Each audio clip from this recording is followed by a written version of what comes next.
నేను నేరుగా మల్లికార్జున స్వామి దర్శనం చేసుకుని నేను సంకల్పం చేసి అదే మరి కృష్ణమ్మ తల్లికి జలహారతి ఇచ్చి నా బాధ్యత నేను చేశా.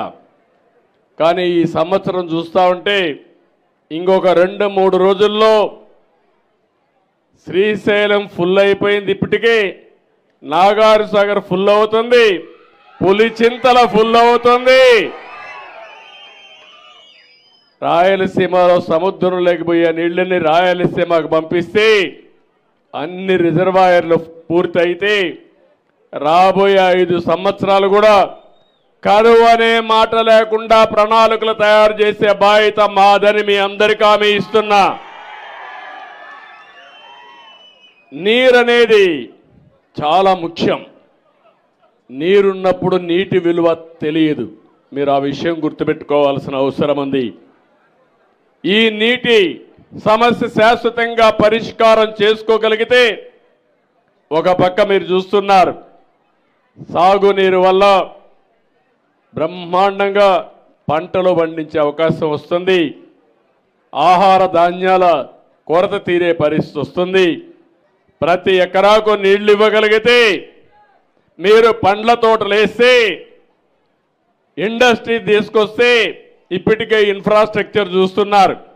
రాయలసీమలో 4 ఎయిర్పోర్ట్లు ఉన్నాయి, రోడ్లు కూడా నేషనల్ హైవేస్ అన్ని ప్రాంతాలు కనెక్ట్ చేసే నేషనల్ హైవేస్ వచ్చేసాయి. ఇంకో పక్క పవర్ కూడా కరెంట్ ఇక్కడే ఉత్పత్తి అవుతా ఉంది. ఒకప్పుడు హైడల్ అంటే నీటితో కరెంట్ ఉత్పత్తి చేసేది, ఇప్పుడు ఎండతో కూడా కరెంట్ ఉత్పత్తి చేస్తున్నాం, గాలితో కూడా కరెంట్ ఉత్పత్తి చేస్తున్నాం. ఇవన్నీ మనం చేసుకోగలిగితే రాయలసీమలో పెద్ద ఎత్తున ఇండస్ట్రీస్ వస్తే వేరే ప్రాంతాల వాళ్ళు ఈ ప్రాంతానికి వచ్చే పరిస్థితి వస్తుంది. నేను అందుకని వ్యవసాయ ఆధార పరిశ్రమలు రావాలి, ఫుడ్ ప్రాసెసింగ్ ఎక్కువ రావాలి, మనం పండించే పంటలు ప్రపంచం మొత్తం అమ్మాలి. ఇది అమ్మాలంటే లాజిస్టిక్స్ కూడా పర్మిట్ చేయాలి.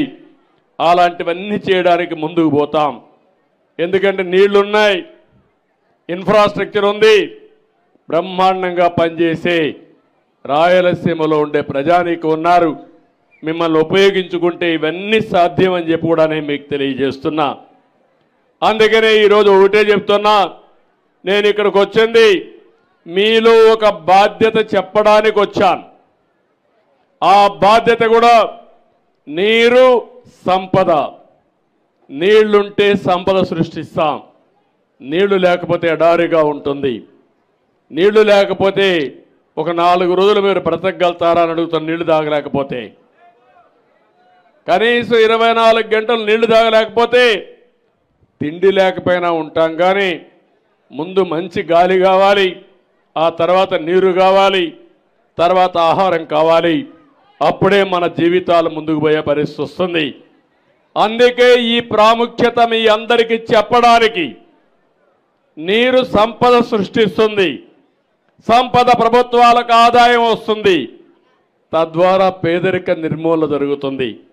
నేను అందుకే నిన్న మొన్న మీరు చూసినప్పుడు జీరో పావర్టీ అన్నాను. పేదరికం లేని సమాజాన్ని ఏర్పాటు చేసుకోవాలి.